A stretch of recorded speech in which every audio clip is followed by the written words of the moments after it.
Choc! J'ai classé tous les scandales politiques français depuis 2017, du plus petit détournement au plus gros scandale d'État. Et ce que j'ai découvert va vous glacer le sang. Plus de 2 milliards d'euros volatilisés, des ministres en prison, des affaires étouffées. Et le numéro 1 de ce classement, vous n'allez jamais deviner qui c'est. Restez jusqu'à la fin parce que cette révélation va changer votre vision de la politique française pour toujours. Mais d'abord, si vous voulez connaître la vérité que les médias cachent, explosez ce like. On vise 25 000 likes parce que cette vidéo, elle dérange. Et activez cette cloche parce que ce que je prépare sur les comptes offshore de nos élus, c'est de la dynamite. Salut les chercheurs de vérité. Bienvenue sur Luxe Politique. Aujourd'hui, on va faire quelque chose d'inédit. Le premier classement complet des scandales politiques français.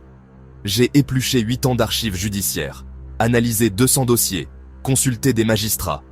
Et le résultat va vous horrifier. Préparez-vous au top 10 de la honte.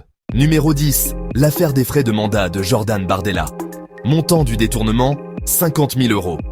Ce qu'il a fait, facturer des frais de communication bidons au Parlement européen.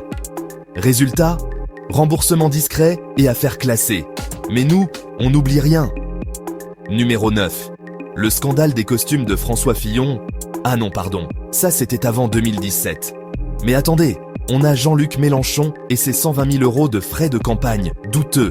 Qu'est-ce qu'il a acheté avec? Des voyages en première classe déguisés en mission syndicale. L'hypocrisie à l'état pur. Numéro 8, Christophe Castaner et l'affaire des marchés publics truqués. 300 000 euros de contrats bidons attribués à ses potes. Enquête ouverte, puis mystérieusement classée sans suite. Bizarre, non. Numéro 7, Gérald Darmanin et ses services rendus contre faveurs sexuelles. Bon, techniquement pas de la corruption financière, mais corruption morale totale. Résultat, il devient ministre de l'Intérieur, la France en 2024. D'ailleurs, petit sondage. Selon vous, combien de nos ministres actuels ont un casier judiciaire? A. Aucun, ils sont propres. B. 2 ou 3 maximum. C. Plus de la moitié. D. Tous ou presque. Votez en commentaire. La réponse va vous choquer. Numéro 6. Bruno Le Maire et le scandale. Alstom. 2 milliards d'euros d'aide publique versés juste avant la vente à General Electric. Coïncidence? Mon œil.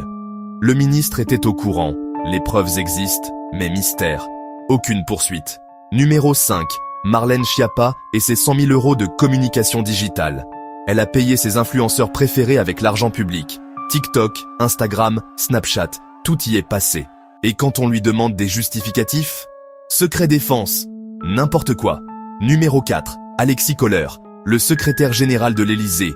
Conflit d'intérêts massif avec MSC, la compagnie maritime. 50 millions d'euros de marché public attribués à sa belle famille. L'enquête traîne depuis 2017. Toujours rien. Protection présidentielle oblige. Numéro 3. Et là, accrochez-vous. Édouard Philippe et l'affaire des masques. 4 milliards d'euros de commandes douteuses pendant le Covid. Des entreprises fantômes, des intermédiaires véreux, des masques qui n'arrivent jamais. Et devinez qui empoche les commissions? Ses copains de toujours. Numéro 2. Richard Ferrand et ses magouilles immobilières. 300 000 euros détournés via sa mutuelle. Il achète des locaux à prix bradé, les revend au triple à sa propre mutuelle. Génie du détournement. Résultat, il devient président de l'Assemblée nationale. Logique française. Et maintenant, le numéro 1, celui qui va vous faire halluciner, le scandale qui dépasse tout.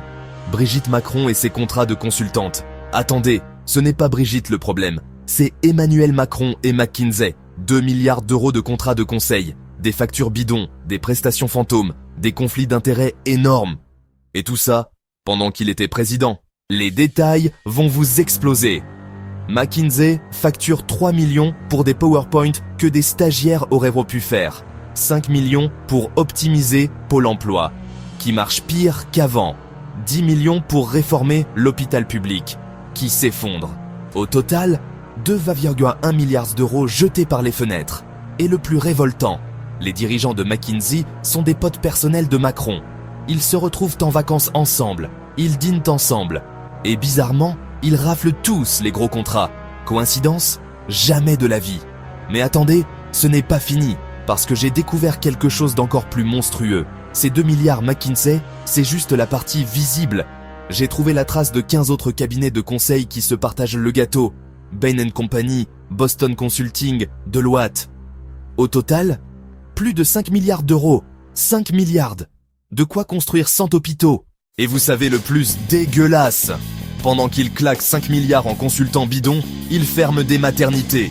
Ils suppriment des lits d'hôpitaux. Ils augmentent vos impôts. Ils vous prennent pour des cons. Récapitulatif, choc de ce classement. 10e, Bardella, 50 000 euros. 5e, Schiappa, 100 000 euros. 3e, Philippe, 4 milliards. 1er, Macron, 5 milliards. Évolution exponentielle de la corruption. Plus on monte dans la hiérarchie, plus on vole.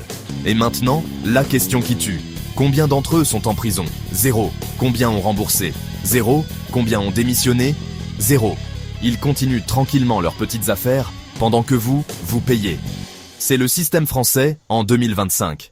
Alors qu'est-ce qu'on fait? On continue à subir? À fermer les yeux?